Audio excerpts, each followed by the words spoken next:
Assalamualaikum warahmatullahi wabarakatuh.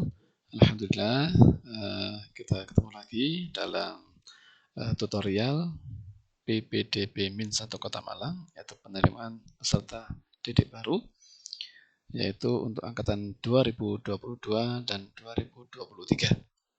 Nah, alamat aksesnya itu bisa melalui ini, http://www.ppdb2022min1kotamalang.sch.id. Nah, mari kita mulai. Nah, untuk alamat awalnya di Min 1 Kota Malang ini adalah alamat resminya bisa diakses langsung dari situs utamanya.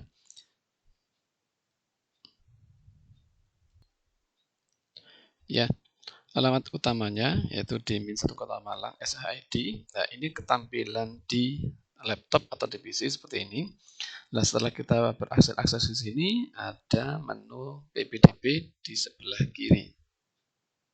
Ya, atau bisa juga diakses melalui handphone, yaitu tampilannya juga seperti ini. Ada menu kecil, yaitu namanya PPDB di sebelah kiri. Ya, bisa diakses dari sini. Kemudian setelah berhasil akses dari HP maupun di laptop, langkah berikutnya adalah setelah berhasil kita akses ke halaman tersebut, akan menuju halaman seperti ini. Ada info, ada isi formulir, lihat data peserta, dan cetak formulir. Tampilan di layar laptop atau di PC tampilannya seperti ini, dan tampilan yang ada di handphone juga seperti ini. Sama, tidak ada perbedaan, cuman kalau di laptop dia sifatnya lebih horizontal, kalau sedang di handphone dia sifatnya di vertikal. Oke, untuk pendaftaran kita isi pada isi formulir. Ya, di isi formulir ini ada 6 langkah. Yang pertama adalah data umum, data orang tua, data khusus, prestasi akademik, prestasi lomba, dan setting akun. Nah, untuk yang langkah pertama ini bisa diperhatikan bahwa nama sesuai akta kelahiran, nama panggilan, dan nik calon siswa, yaitu terdiri dari 16 digit. Bisa diperhatikan dan disiapkan sebelumnya KK untuk pengisian formulir. Dan identitas dari madrasah atau TK sebelumnya, mohon maaf, dari TK, BA, atau yang sedang ditempuh sekarang.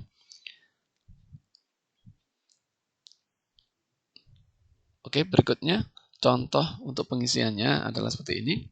Ini adalah nama yang digunakan sebagai contoh ya. Nama Fulan Ananda, panggilannya adalah Fulan, nomornya sekian, jenis kelamin, golongan darah, tempat lahir, tanggal lahir, anak ke, NISN, asal sekolah, nama sekolah, dan NPSN. Nah, untuk NISN biasanya memang belum.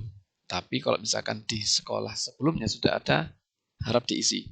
Begitu juga untuk NPSN, ya, ini juga harus diisi. Tapi misalkan di sekolah itu belum ada, boleh dilewati.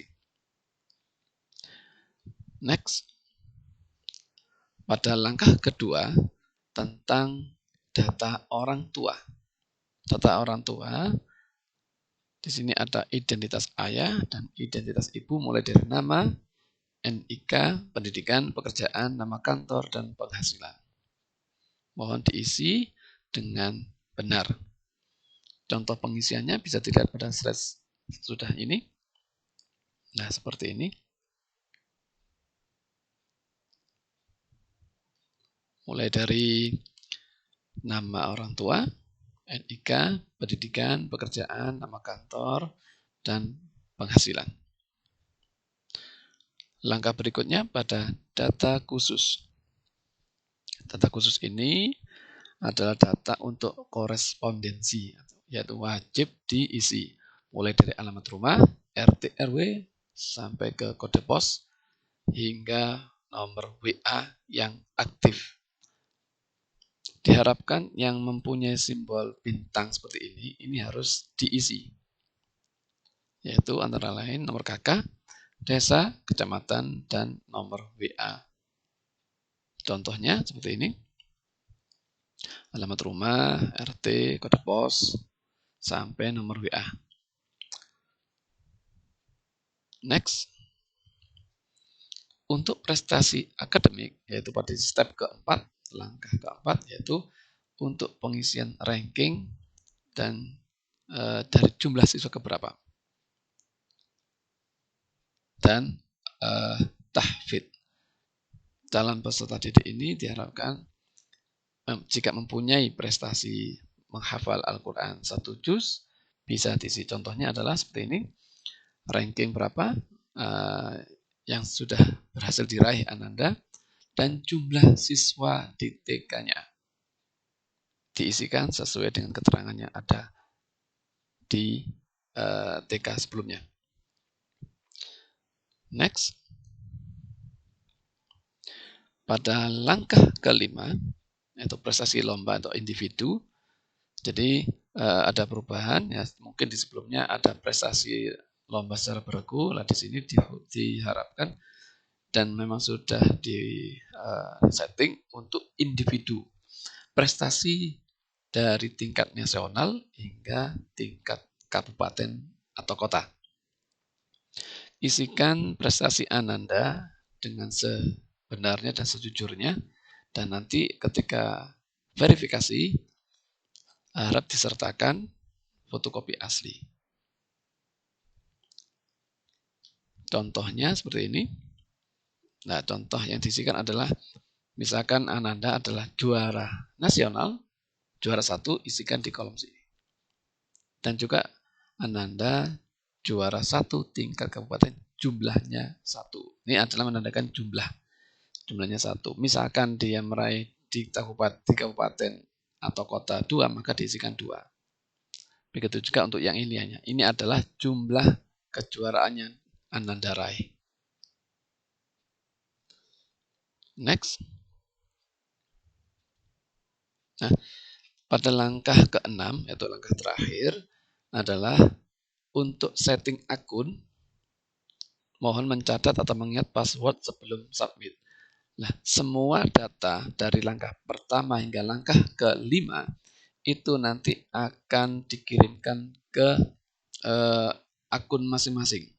Jadi siswa itu mempunyai suatu akun untuk mengecek data yang diisikan sudah benar atau tidak. Itu seperti membuat akun ya, akun yang bisa dibuka setiap saat sebelum waktunya ditutup. Jadi sebelum diverifikasi dipastikan dulu siswa datanya sudah benar. Ya, di sini email, kemudian password dan password yang diketik lagi di kolom berikutnya. Diharapkan untuk password ini usahakan jangan sama di email sesungguhnya, karena ini cuma khusus untuk pendaftaran Min 1 Kota Malang saja. Tidak ada hubungannya dengan email akun pribadi. Ya, jadi ini tidak ada hubungannya dengan email pribadi. Nah, ini cuma sebagai akun saja, akun khusus untuk pendaftaran Min 1 Kota Malang.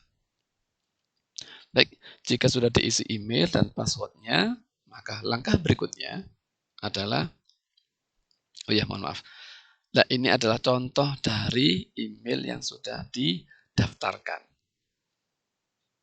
Nah, ini sengaja disembunyikan agar tidak bisa diketahui oleh umum. Oke, berikutnya. Nah, pada berikutnya yaitu verifikasi, kita diminta untuk memasukkan alamat email yang kita daftarkan. Sekali lagi, ini bukan email yang aktif ya. Ini khusus akun untuk pendaftaran PPDB Min 1 Kota Malang tahun 2022-2023. Nah, setelah kita masukkan email yang tadi kita daftarkan, ya seperti ini tadi, sama. Berikutnya adalah klik login. Maka setelah berhasil, itu akan muncul tampilan seperti ini.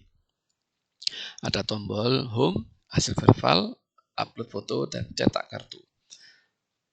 Di sini juga ada informasi nomor formulir, nama, tempat lahir, tanggal lahir, NIK anak, dan aksi. Nah, di tombol aksi ini ada 2 macam, yaitu lihat dan cetak. Untuk tombol atau menu lihat itu seperti ini. Isian yang ada di sini berupa data yang sudah kita inputkan sebelumnya. Dan ini masih bisa diubah selama masih tombolnya, kolomnya masih bisa diubah, berarti masih diperkenankan untuk mengubah kembali sesuai dengan data yang sebenarnya. Misalkan pada kejuaraan tadi harusnya itu cuma jumlahnya keliru, misalkan 2. 2 berarti ada 2 kejuaraan. Oh ternyata salah, diubah menjadi 1. Begitu juga kepada alamat atau yang lainnya.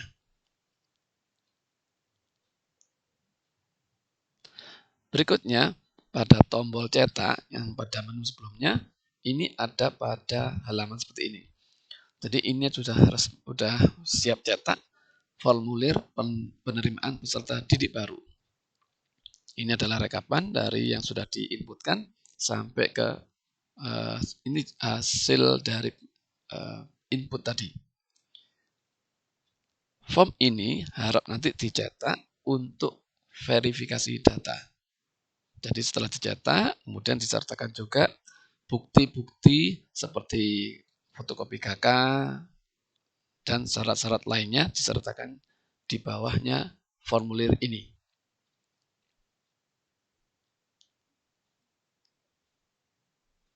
Oke, berikutnya untuk menu berikutnya hasil verbal. Di hasil verbal ini ada menu hasil, keterangan, dan cetak. Hasilnya adalah misalkan dari verifikasi tersebut disetujui atau benar, maka akan ada tanda hasilnya. Jadi setelah diverifikasi secara offline, maka Bapak Ibu semuanya bisa mengecek hasil verbalnya diterima atau tidaknya ada di sini. Berikutnya, setelah verifikasi sudah lengkap dan benar, berikutnya adalah upload foto. Upload foto di sini adalah untuk sebagai tanda peserta.